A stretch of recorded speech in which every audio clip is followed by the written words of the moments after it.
In this episode, we're breaking down what we love most about Rooster Teeth. As you know, they're way more than the channel that brings us Red vs. Blue. Rooster Teeth is a true multimedia company. Not only do they have loads of gaming content, but they also create live-action comedy, animation, podcasts, video games, news programs, feature-length movies, a convention, live tours, sweet gear. You get the picture. So turn up your headphones and get ready to dust off your Xbox, because here's Rooster Teeth, the best parts. First, let's start at the near beginning and talk about something really cool. Rooster Teeth has been around since 2003, which basically makes them elder statesmen of the internet. Rooster Teeth was there before Gmail. Rooster Teeth was there before World of Warcraft. If you add how old Nyan Cat is with how old Double Rainbow is, it's so bright. They still don't touch Rooster Teeth. We all know how many great ideas come and go these days, but the folks at Rooster Teeth had the smarts and the work ethic to turn themselves into a media empire. And that empire has created thousands upon thousands of hours of hilarious content. We all know how quickly one awesome video can make you click on another, and then the next thing you know, it's 8 hours later and you find yourself wishing you could spend a summer at camp.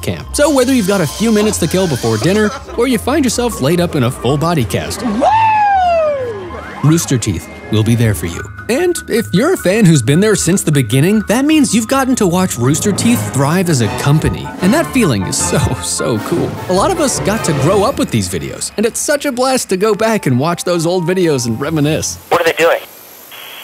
What?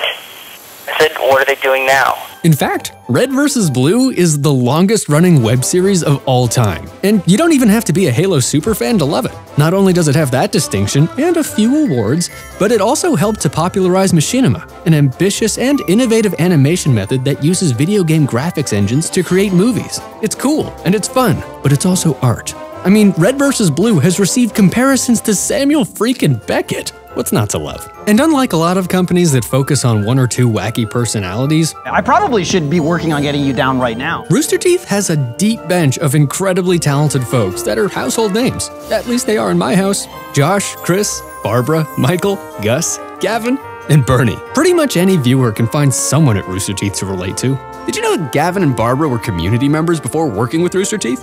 I didn't realize that honey was bee vomit. I just thought it was like they just emitted this substance. What if honey was it? I didn't realize they like eat nectar and then just lean over into a bucket and just chunk a load of honey out.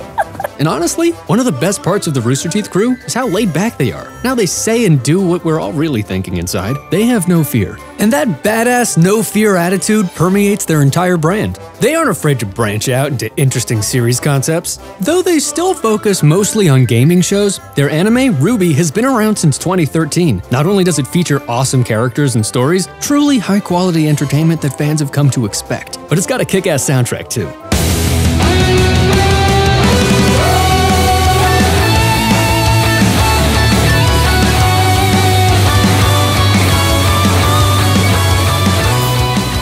And if you like your anime a little smaller, a little funnier, and a heck of a lot cuter, there's also Ruby Chibi. How about Immersion? You can't tell me that's not one of the coolest premises for a series ever. Gaming is fun on its own, but watching some of the more off-the-wall gaming concepts and conventions transferred into reality, it's downright hilarious. Plus, one time a fan sent in a warthog replica and they blew the dang thing up.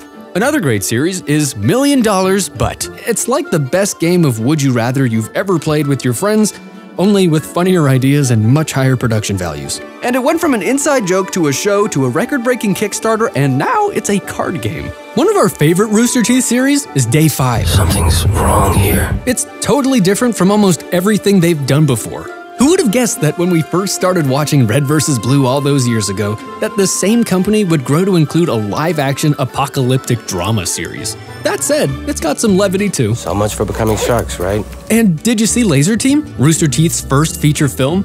First of all, it's incredible that they were ambitious enough to make a feature in the first place. Second of all, it's a funny, cynicism-free look at sci-fi made by people who obviously love the genre. And it's still the second highest funded movie on Indiegogo ever. Even better, there's gonna be a sequel.